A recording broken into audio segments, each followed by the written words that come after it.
Hi pals and welcome to Lab. Today we're going to be reading A Trip to the Moon by Richard Scarry. Benny Baboon, Harry Hyena, and Wolfgang Wolf are out looking for something good to eat. They walk past Mr. Fix-It's workshop. Smoke rises from behind the roof. "Look at all that smoke," Harry exclaims. "Maybe there's something cooking. Let's go see." "Good morning, Mr. Fix-It," Wolfgang says. "We saw the smoke and thought there might be something cooking."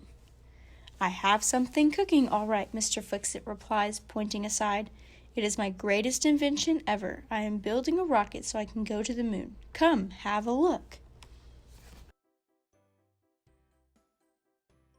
"I wonder why Mr. Fix-It wants to go to the moon," Wolfgang whispers to the others. "Maybe for something to eat," Harry suggests. "I heard the moon is made of green cheese." Wolfgang dreams. The three beggars enter the rocket to look around. Just then, Huckle and Lowly walk up, pushing Huckle's bicycle. "Good morning, boys," says Mr. Fix-It. "Are you out for a morning ride?" "We were," Huckle replies, "until I ran over a nail. My tire is flat." "I can fix that in no time," Mr. Fix-It says. "But first I need to finish my rocket ship." "A rocket ship?" The boys wonder. "Wow." "Have a look around," Mr. Fix-It says, inviting them inside. The boys enter the rocket ship, amazed. "I wonder what this does," says Huckle, reaching for a lever. Luckily, Lowly stops Huckle's hand before he can touch it. "Don't touch anything," Lowly warns. "What if you accidentally sent us to the moon?" "It would be great," replies Huckle. "We'd get to wear space suits." Suddenly, three faces appear in the spacesuit helmets. "Ah," cry Huckle and Lowly. "It's just us boys," Wolfgang says, walking over to them. "Whew, we thought you were space monsters," says Huckle. "There's no such thing as space monsters," Wolfgang says, laughing. Just then, a hat flies through the door. It lands at Wolfgang's feet. "That looks like Mr. Frumble's hat," Wolfgang says. "And here comes Mr. Frumble. Look out." Oops! Mr. Frumble trips and bumps into the lever, pushing it forward. Whoosh! The rocket door slides shut. Lights begin to flash. Dials spin. The rocket begins to shudder and rumble. "What's going on?" Lowly wonders. "Look!" exclaims Wolfgang, pointing through the porthole. They all crowd around and see Mr. Fix-It's workshop getting smaller and smaller. The rocket has taken off. "Well, it works," says Mr. Fix-It on the ground, waving the rocket goodbye. Inside, Mr. Frumble picks up his hat and starts for the door. "I will be on my way now," he says. "But you can't leave, Mr. Frumble," Huckle says. This rocket is going to the moon." "Oh, then in that case, I'll just wait over here," Mr. Frumble replies, sitting down on a chair. Soon he falls asleep and rises to the air. Far from the Earth's gravity, everyone in the rocket has become weightless. Wolfgang holds onto the steering wheel. "Can you turn us around, Wolfgang?" Harry asks. "I don't know how to steer this thing," Wolfgang replies. "I don't even have a driver's license." Outside, meteors appear through the porthole.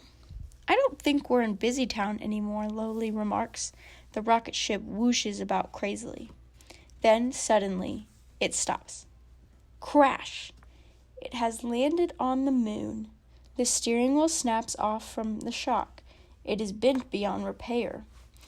"With this broken steering wheel, we will never get back home," says Wolfgang. "How are we going to find a new one?" Huckle wonders. They all decide to go explore the moon. Benny, Harry, and Wolfgang want to see if it really is made of green cheese. Huckle and Lowly want to find something to repair the broken steering wheel. They all put on spacesuits and go outside. Mr. Frumble's hat decides to go out too. Huckle finds that riding his bicycle on the moon is great fun. With so little gravity, he can jump over an entire crater. Suddenly, Huckle's bicycle handlebar comes loose. "That's it," says Lowly. "I know how we can repair the rocket's steering wheel." The boys pedal back toward the rocket. They pass the 3 beggars who are tasting pieces of the moon. From the taste of it, says Wolfgang, I'd say this green cheese has gone bad. You're right, says Harry, and it is hard as a rock. Come on, calls Huckle, we're going home. Inside the rocket, Lowly has put the bicycle handlebar in place of the steering wheel. Bravo, Lowly, that's a great idea. Ready to blast off when you are, Captain, Lowly says to Wolfgang. I hope the rocket still works, Wolfgang replies. Has anyone seen my hat? Mr. Frumble asks. The rocket starts to shake as Wolfgang pushes down on the lever. It rises slowly from the surface of the moon, then picks up speed. Whoa, they all shout. A large Coast Guard ship sits at Busy Bay. Everyone in Busytown is on board waiting for the astronauts to return. Repeat looks through his telescope. Oh, I see something up there. Is it our sun? Asks Mother Cat. Is it my rocket? Asks Mr. Fix-It. Is it a banana? Asks Banana's gorilla. No, answers Repeat. It's Mr. Frumble's hat. Then Mr. Frumble can't be far behind, Sergeant Murphy says. Splash! The rocket falls into Busy Bay.